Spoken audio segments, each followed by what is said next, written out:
Halo pemirsa, Anda menyaksikan Sudut Pandang, saya Vivi Aleda Yahya. Dalam Sudut Pandang kali ini kami akan mengangkat topik para pemimpin perempuan yang sibuk dengan pekerjaannya, usahanya, tapi mereka juga bisa mengatasi atau mengurus rumah tangga anak-anaknya dengan baik. Mudah-mudahan. Oke.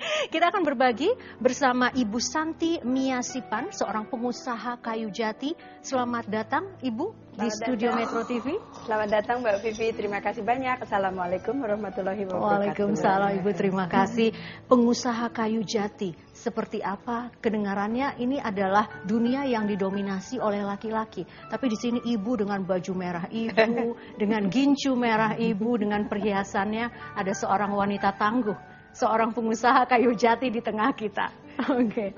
Dan Ibu Susi Hutomo, CEO The Body Shop Indonesia, tapi bukan sekedar CEO ya Bu, Ibu juga adalah pemilik dari Body Shop Indonesia. Ya, dengan suami saya berdua. Ya, Oke, berdua 50-50 ininya ya, sahamnya 50-50 dong. 10% buat kita ya Rene ya. Asik. Only 10% harus lebih. Oke. Ibu Susi terima kasih telah hadir dalam Sudut Pandang. Dan ada Rene Suhardono, penulis Ultimate You. Bapak rumah tangga. Bapak rumah tangga, self-employed, Exactly. Motivator. Absolutely not that. Womanizer. It used to be. Ini sudah sadar. Sudah sadar ya, sudah tobat. Terima kasih Rene telah hadir dalam Happy to be Sudut here, Vivi. Pandang. Oke. Dan ada yang berbaju kuning, Mbak Leni Agustin. Sweet. Mbak Leni kita tahu adalah seorang desainer yang funky, chic, yang kali ini nanti akan berbagi dengan kita bagaimana tips-tipsnya nanti supaya kita selalu bisa kelihatan hot seperti Mbak Leni. Selamat datang Mbak Leni. Terima kasih. Dan Mbak Rizka Muslihan. Ya, Mbak Rizka. halo.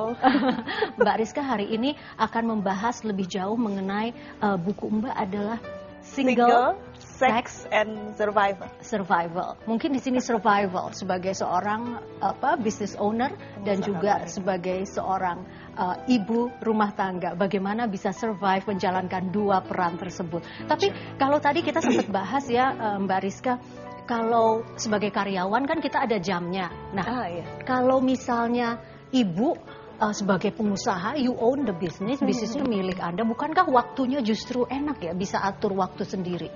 Iya, alhamdulillah kita lebih fleksibel.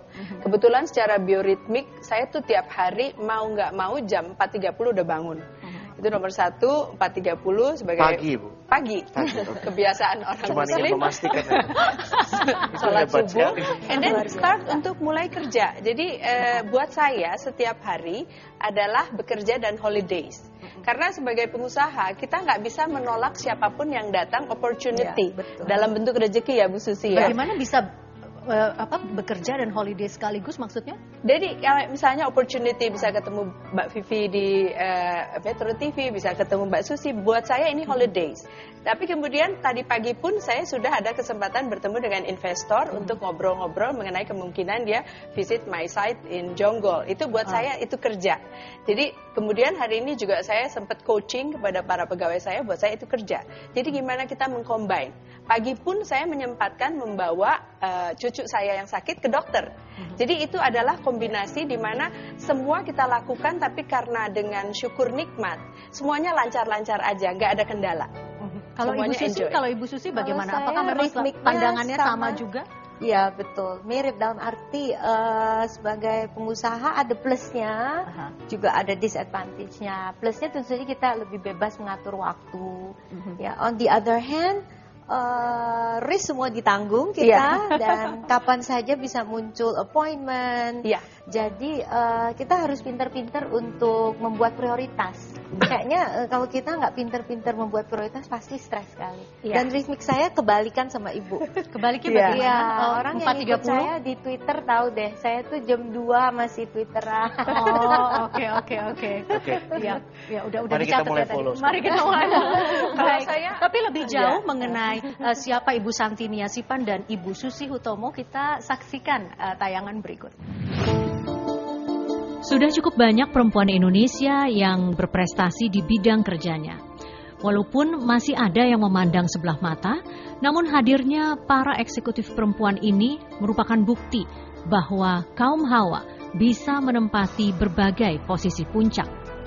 Meski tidak pernah mengkondisikan dirinya sebagai seorang superwoman, namun tetap ada tuntutan bagi perempuan pekerja masa kini untuk selalu berperan dalam keluarga. Sementara dalam aktivitas pekerjaannya, dituntut harus mampu bersaing secara setara dengan kaum pria. Bagi mereka, bekerja dengan penuh semangat dan cinta adalah salah satu syarat untuk mencapai sebuah kebahagiaan. Kebahagiaan yang tidak hanya ditujukan untuk dirinya sendiri, namun juga bagi lingkungan dan keluarga. Melihat para perempuan sukses, memberikan harapan dan juga inspirasi. Ibu Susi, kalau pertanyaannya mungkin tidak sih menjadi seorang istri dan ibu yang sempurna tapi bisnis tetap jalan juga, itu sebuah hal yang mungkin tidak?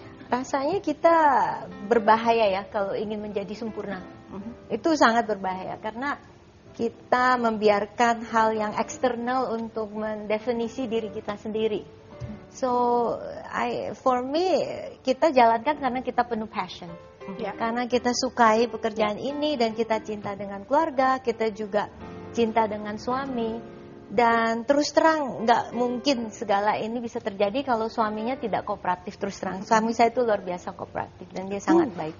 Oke, baik. Nah, kalau misalnya Mbak Rizka, memang tadi kan kita juga sempat bahas nilai kesempurnaan seorang ibu rumah tangga, tapi juga seorang wanita karir, dan dalam hal ini bukan wanita karir lagi, ini business owner gitu loh. Apakah memang tidak perlu pakai ukuran orang lain, tapi ukuran diri sendiri, kalau Ibu Susi demikian mengatakannya? Saya sangat mengagumi wanita-wanita pengusaha yang bukan cukup mampu, sangat mampu mengatur waktu dan juga menempatkan diri dalam perannya sebagai istri dari laki-laki ya Bu ya. Jadi menurut saya setuju sekali dengan Ibu Susi bahwa kesempurnaan itu yang menilai bukan diri kita, tapi lingkungan luar terhadap apa kiprah kita, dia sempurna atau tidak. Karena setiap orang punya satu standar sempurna yang berbeda. Bagaimana kita harus pusing mikirin komentar orang bahwa kita sebagai wanita pengusaha yang sempurna, dia nggak tahu kok di dalamnya kita seperti apa, rumah tangga kita, stresnya, kita ngurusin anak dan sebagainya.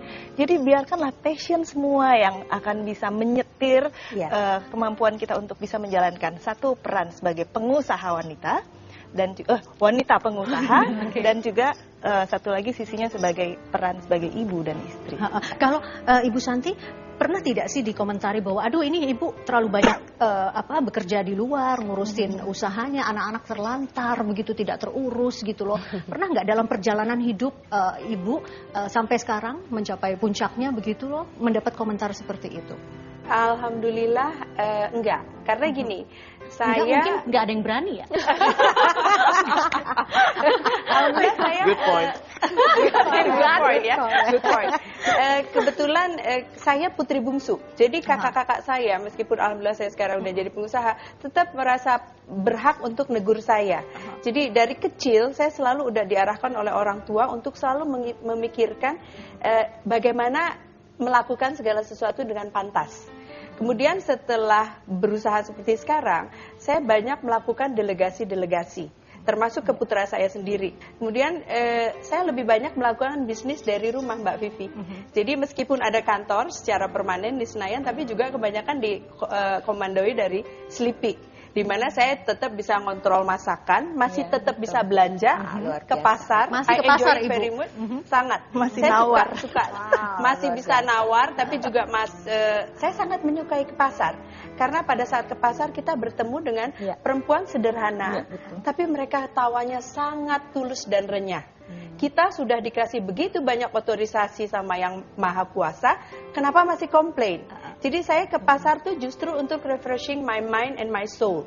It's my hobby gitu. Jadi saya atur-atur supaya segala sesuatunya bisa dapat. Pagi masakan udah beres meskipun tanpa harus saya ke dapur.